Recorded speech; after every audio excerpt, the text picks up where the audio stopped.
और हम 12th में तो साथ के साथ कुछ और भी स्किल्स डेवलप हो साथ में, तो इसी वजह से जब मैम ने बोला कि एक मतलब हेल्थ के रिलेटेड और ये सब सीखना भी चाहिए, जैसे ज़रूरी नहीं है जॉब ही, हम अपने घर पे भी बहुत सारी चीज़ें होती हैं, तो इन सब चीज़ों की नॉलेज होनी चाहिए हमें, तो इसीलिए इंटरेस्ट था। आप सब 12th स्टैंडर्ड में हो ना? नो सर, हम दोनों 12th में ही अच्छा, वाह, और young।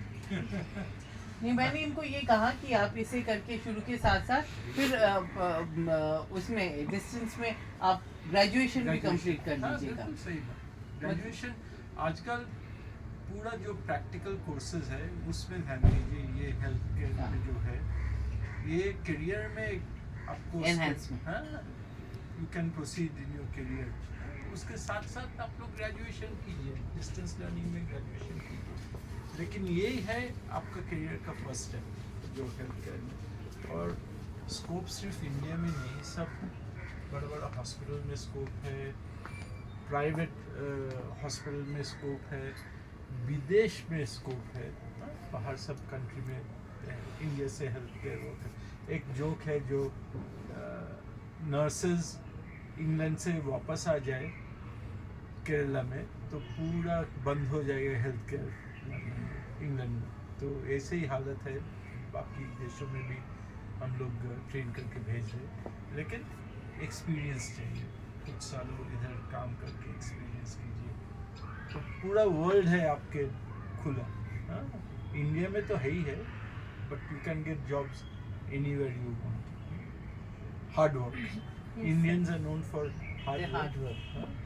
Do hard work, everything is okay.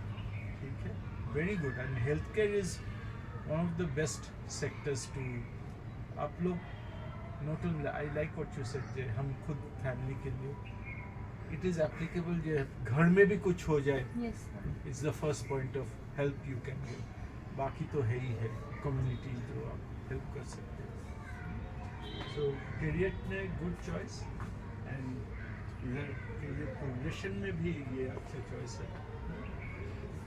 Best of luck to all of you. Thank you sir. और अब जैसा है ना कि जैसे सर ने कहा कि जब आप जॉब ढूंढने जाओगे, डिग्री तो है, वो साथ साथ ये पूछे क्या स्किल है आपके पास, इसके अलावा क्या क्या जानते हो, तो वो बहुत इम्पोर्टेंट है। तो ये सर्टिफाइड कोर्स है, गवर्नमेंट का मान्यता प्राप्त किया हुआ, तो इसमें आपका बहुत एनहांसमेंट होगा।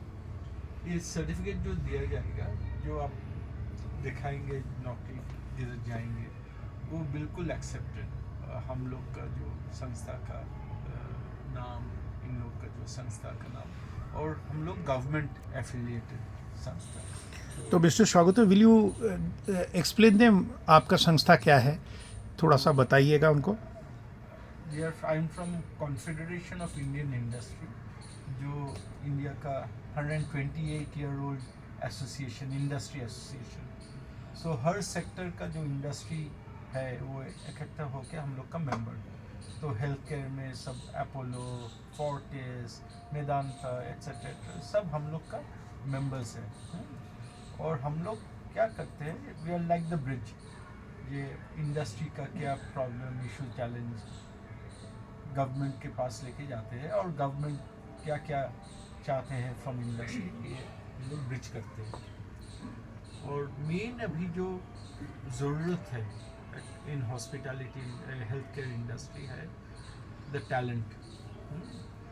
पूरा इतना ग्रोथ है इंडिया में, इतना ग्रोथ है हेल्थ केयर में। अभी तो सिर्फ सिटीज़ शहर देख रहे हो, लेकिन रूरल इंडिया में भी अभी हेल्थ केयर इतना डेवलप हो रहा है, टॉप लेवल डेवलपमेंट। सब जगह एक ही है, टैलेंट चाहिए। तो सिर्फ यही नहीं, हम जो बोल रहे थे बाहर में भी स्कोप है। तो हम लोग का संस्था वी एक्ट टू एंश्योर जे इंडस्ट्री के लिए टैलेंट क्रिएट करें with partners like SAS foundation etcetera, and ये इम्पैक्ट होता है। ये एक संस्था ग्रो करे, हॉस्पिटल ग्रो कर सकता है जब उसके पास वन बिल्डिंग तो बना ले, लेकिन चलाएगा कौन? आप लोग ही है। और दैट्स, और जो सर्टिफिकेट है वो बिल्कुल गवर्नमेंट एक्सेप्टेड एंड गवर्नमेंट लोगो भी रहेगा, बिकॉज हम लोग क्या बोलते हैं अवार्डिंग बॉडी, जो लाइक CBSE जो सर्टिफिकेट, हम लोग इंडस्ट्री के लिए वी आर अवार्डिंग बॉडी, जो सर्टिफिकेट होगा उसमें हम लोग का लोगो रहेगा और गवर्नमेंट का लोगो रहेगा। जो हॉस्पिटल या जिधर भी नौकरी के लिए जाएंगे वो लोग को पता होगा इतना।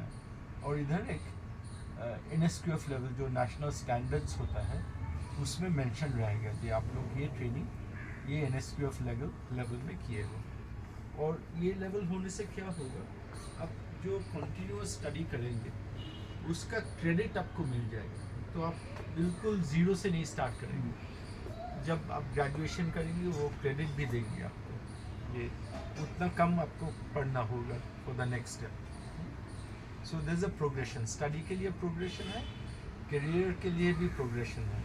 तो आप सोचते हैं ये सर्टिफिकेट के बाद हायर सर्टिफिकेट तो ये क्रेडिट मिल जाएगा, आप सोचते हैं ना ग्रेजुएशन करेंगे उसके लिए भी क्रेडिट मिल जाएगा। सो दोनों ऑप्शन। और NEP के तहत तो गवर्नमेंट आप जानते हैं स्किल को कितना ज़्यादा अहमियत दे रहे हैं।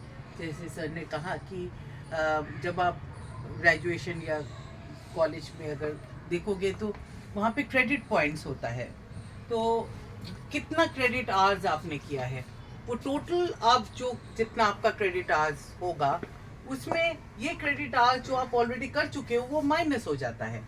तो आपका क्योंकि ये गवर्नमेंट से मान्यता प्राप्त है तो इसका अलग ही एक इम्पोर्टेंस होगा, ये भी रिकॉग्नाइज्ड है, ये रिकॉग्नाइज्ड कोर्स होगा। ठीक है, मैं छोटी सी एक बात कहना चाहूँगा। सर ने तो आपको सारी बातें बताई है कि ये बहुत बड़ा आप लोगों का एक जिसको कहते हैं अपॉर्चुनिटी है कि सरकार आपको मान्यता दे रही है, आगे बढ़ने के लिए क्रेडिट आवर्स दे रही है। बट मैं आपको ये कहना चाहूँगा कि पिछले 10 साल से हम कोर्स रन कर रहे हैं, इतना ज़्यादा डिमांड है, हम लोग 3-4 अस्पताल हैंडल करते हैं, हमें ट्रेंड लोग मिल नहीं पा रहे। आज के तारीख में देखिए कोई अगर बीमार होता है तो ICU में हम उनको 1 महीना तो नहीं रख सकते, खर्चा बढ़ेगा। 5-7 दिन में हम ICU में रखते हैं, फिर रूम में, उसके बाद तो बीमारी ठीक नहीं होती। जैसे मान लो किसी को हड्डी टूट गया या किसी को हार्ट की बीमारी है, किसी की लंग्स में बीमारी, जैसे आपने देखा कोविड काल में लोगों को ऑक्सीजन लगता है, मशीनें लगती है, किसी को बाईपास हुआ है, तो ये कौन करेगा? वहाँ लोगों की ज़रूरत है। फिर क्या होता है कि जैसे हम सर से बात कर रहे हैं, हम एक और बहुत बड़ा प्रोजेक्ट कर रहे हैं, दूसरे शहरों में इतने बड़े बड़े डॉक्टर्स तो होते नहीं हैं, वहाँ की प्रॉब्लम कौन देखेगा? आज के ज़रिए ये टेलीमेडिसिन के ज़रिए मतलब डिजिटल वर्ल्ड के ज़रिए हम ज्ञान मतलब डॉक्टरी बढ़ा सकते हैं, इसमें एक क्षेत्र है। फिर हमारे अस्पताल में आप देखोगे जो रिसेप्शन हैंडल करते हैं उसमें हॉस्पिटल इंफॉर्मेशन सिस्टम होता है, कौन किस डॉक्टर के पास जाएगा, डॉक्टर्स की क्या फैसिलिटी है, कौन क्या है, ये मैनेज करने के लिए आपको कंप्यूटर, उसमें भी एक रोजगार है। रेडियोलॉजी मतलब इमेजिंग, जहाँ एक्सरे वगैरह होता है वहाँ काम कर सकते हैं। कभी आप हमारे हॉस्पिटल में आइए, वन ऑफ द हॉस्पिटल जिसमें मैं बोर्ड मेंबर हूँ, नेशनल हार्ट इंस्टीट्यूट, कम से कम 20 लोग काम कर रहे हैं मेरे वो, और सारे परमानेंट जॉब मिल गया। और इनफैक्ट हमारे ये दो बच्चे जो आप देख रहे हो, दोनों मैसन के बच्चे थे, ये दोनों को हमने ट्रेन किया, आज ये डायलिसिस टेक्नीशियन हमारा पूरा डायलिसिस लैब ही संभाल रहे हैं। तो कहने का मतलब ये रोजगारी नहीं है, आपके पास एक अपॉर्चुनिटी है। जैसे सर ने बोला है कि हम जब शुरू किया था तब लोग दिल्ली आते, अब सर क्या कह रहे हैं कि अब ग्रामीण क्षेत्रों से बच्चों को दिल्ली आने की जरूरत नहीं पड़ेगी, वहाँ के बच्चे वहाँ ट्रेन होके मतलब हेल्थ सेक्टर को हम डेवलप कर सकते हैं। तो आप सोच सकते हो अस्पताल तो बन जाएंगे, सरकार ने इंफ्रास्ट्रक्चर भी बना देंगे। अभी मैं एक प्रोजेक्ट करने गया था बिहार में, तो बड़ा अस्पताल बन गया, मशीन भी लग गई, पर कोई रेडियोलॉजिस्ट नहीं है, एक्सपर्ट नहीं है कि कौन एक्सरे देखेगा। तो उसके जरिए हम तो बहुत सारी कुछ लोगों को कैंसर होता है, पैलिएटिव केयर की जरूरत है, स्पेशल केयर की जरूरत है। तो हम लोग क्या चाहते हैं, जैसे सर ने बोला है, ये तो आपको बेसिक कोर्स करना पड़ेगा जिसमें हम आपको सॉफ्ट स्किल, आपकी सभ्यता, मैनरिज्म सिखाएंगे, नॉलेज के बारे में बताएंगे, स्किल के। उसके बाद आपके अंदर अगर हुनर है तो आप नेक्स्ट लेवल पे जा सकते हो। आप पैलिएटिव स्पेशलिस्ट बन सकते हो, आप जेराट्रिक स्पेशलिस्ट मतलब ओल्ड एज में काम कर सकते हो, आप टेलीमेडिसिन में काम कर सकते हो, आप रेडियोलॉजी में काम कर सकते हो, आप कार्डियक टेक्नीशियन बन सकते हो, आप लंग टेक्नीशियन। तो स्काई इज द लिमिट, मतलब आसमान तक आप बढ़ सकते हो, और ये बहुत बड़ा कैरियर है। आप वेंटिलेटर में काम कर सकते हो, मतलब ICU में। तो इसमें अगर आपके अंदर लगन है कुछ बनने की इच्छा है, और सबसे बड़ी बात है कल को आप इससे अगर मान लो डॉक्टर भी बन गए और इसके साथ साथ ये सर्टिफिकेट एज ए डॉक्टर के साथ कल को मान लो आपने एमबीबीएस भी निकाल लिया, फिर भी आपको ये फायदा करेगा। कल को आप जब पेशेंट देखोगे आपको बेनिफिट देगा, आपके अंदर वो पर्सनालिटी इंप्रूवमेंट करेगा। तो ये आपको कभी ये सिर्फ एक रोजगार नहीं है, आपको एक टोटल ग्रूमिंग भी दे रहा है। It's a total grooming class. तो वही मैं कहना चाहता हूँ कि हम लोग मिलजुल के ये जो कर रहे हैं, ताकि ये आपसे जो आप जो बच्चे हैं बाकी मोहल्ले में बाकियों को भी बोलो कि ये एक अपॉर्चुनिटी है, सरकार और प्राइवेट बॉडी मिलके कर रहे हैं। जितने बच्चे आएंगे उतना ये हमारा ये प्रोग्राम सक्सेसफुल होगा, ये मैं कहना चाहता हूँ। तो ये हम बहुत आभारी हैं मिस्टर शौकत राय चौधरी के कारण आए हमारे पास, आपसे मिलने के लिए स्पेशल आए हैं।